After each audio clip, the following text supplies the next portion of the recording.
Hey everybody, I figured I'd start this video out like this. My name's Hunter and I'm an addict. Been an addict since I was 19 years old. I'm just getting to the point in my addiction where I can figure out where the roots of my needing to medicate lie. It's been a crazy process as far as I've had to look at things way back in my life. And so I figure for the first time, I'll tell you who I am. My name's Hunter J. Britton. I was adopted on June 30th, 1975 by Charlotte and Gary Gibson. I grew up at 5 years old, 6 years old. Gary walked outside and said he'd be going away for a little while. I asked him if I could go. You know, that was my dad. I was a little boy. He said no. And I immediately meet Steve Britton. Neato, huh? You see the correlation there? So Gary gets shoved out of our lives, mine and my sister's. He tries to be a part of our life. I see him a couple times over the years. I talked to my grandmother before she died. Apparently, my mother made it incredibly difficult for him to see us, moved us across the state, hired my Christy McQueen, a prosecuting attorney in Hope, Arkansas. She wasn't the prosecutor then, hired her to get him to sign his rights over or pay his child support, which he was in the rears on. And he chose to sign his rights over. So all of a sudden, my mom marries Steve Britton, and all of a sudden I have his last name, and therein starts the confusion in my life that never was answered. I had normalcy with Other Mac McQueen and Anna Mae McQueen, which are my mother's parents, my grandparents. I found solace with them. I found love with them. And anyway, so Gary shows up at my high school graduation in 1993, hands me $1,000, and then walks back out of my life. I go to college, and I'm so desperate to fit in. I'm so desperate to fit in that some of my fraternity brothers produce some drugs, and hey, man, I'm the first one in line. I go get $50 from the ATM, and I do ecstasy for the first time. And that didn't really do it for me, okay? Because it was like an all body and all mind roller coaster. So I felt I didn't have control over it. I was already a resident assistant at SAU. I was director of public relations for Sigma Tau Gamma fraternity. I was going places, I thought, which I was. Don't get me wrong. I was very active, which is pretty much how I've always been. But one of my fraternity brothers, who I considered my best friend, laid out the line of meth in front of me at 19. All my questions were answered. But they weren't. The hole that I had in my life over, Gary Gibson, and all of a sudden a new last name, and moving across the state, and, hearing Steve Britton say crappy things about Gary Gibson when he would try to do things for me and Nikki. They weren't answered. I just found something that made that pain stop, which I didn't realize that was pain at the time. I just thought it was childhood questions that went unanswered. Okay. But it was pain and it was confusion. I see that now. So fast forward to, I graduated from college in 98. Yeah, it took me 5.5 years, but I graduated. August of 98, I'd already landed a job with KTVS Channel 3 as their chief photog and editor at the Texarkana newsroom. Well, you know what? Gary lived in Texarkana, so I had dinner with Gary one night at Chili's, and he laid to rest every question I ever had. He admitted that my mother was being very cock-blockative, so to speak, or road-blockative, and I believed him.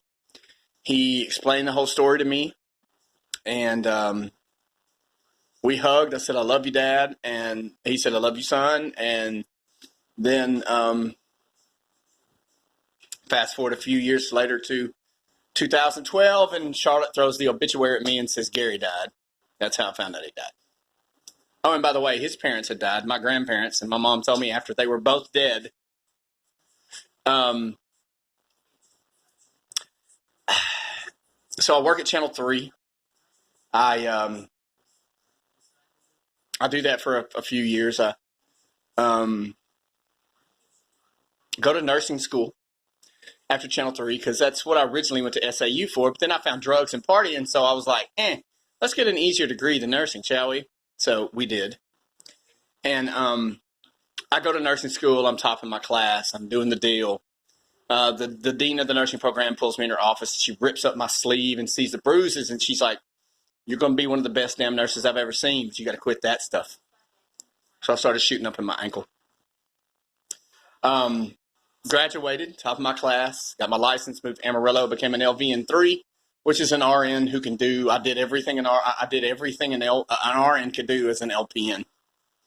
I was ACLS, everything. I mean, I was a high achiever. Drugs wrecked it. I decided to leave when a tumbleweed hit my car after I'd coded a little boy who drowned. I moved back to Hope. And I get a girl pregnant. And my firstborn, Gracie, is there 9 months later. And her mom cheats on me and then takes the child, and we fight in court for all these years over custody. Her stepdad owned a bunch of property in Hope, and he knew people, and I was a piece of crap by society standards, so I didn't see her. I hadn't seen her since she was 4. And I start teaching, and I meet Harper's mom, and we get married, and we have Harper. And so we fell apart, and we've had our ups and downs. When I met Cheryl and Kim, Harper's mom, knew that I was happy. It kind of made her do some less than good motherly things. However, we're all past that. And speaking of motherly things, Kim and Cheryl and I started getting along when Charlotte, my mom, was put in her place, so to speak. So fast forward to now. I've been clean for a second. I lapsed a couple weeks ago, which kind of sealed the deal for me. I mean, we move up here where opiates and heroin are the problem, and you know what? That's not my problem, thank God. Am I going to go experiment with them to find out that's not my problem? No, because I've taken enough opioids at one point in time to have a seizure, just to see what that's all about, because that's the kind of drug addict I am. But I know this. Never through anything that I've mentioned have I been an evil person. Never through anything that I've mentioned have I ever wanted to damage anyone but myself. I meet Cheryl, and I see this pain. I see this anguish that she's going through because I'm killing me. And I even told her, I've told people to walk out of my life that didn't want me to do drugs, but I can't do that to you. And I realize now how much my addiction hurt other people.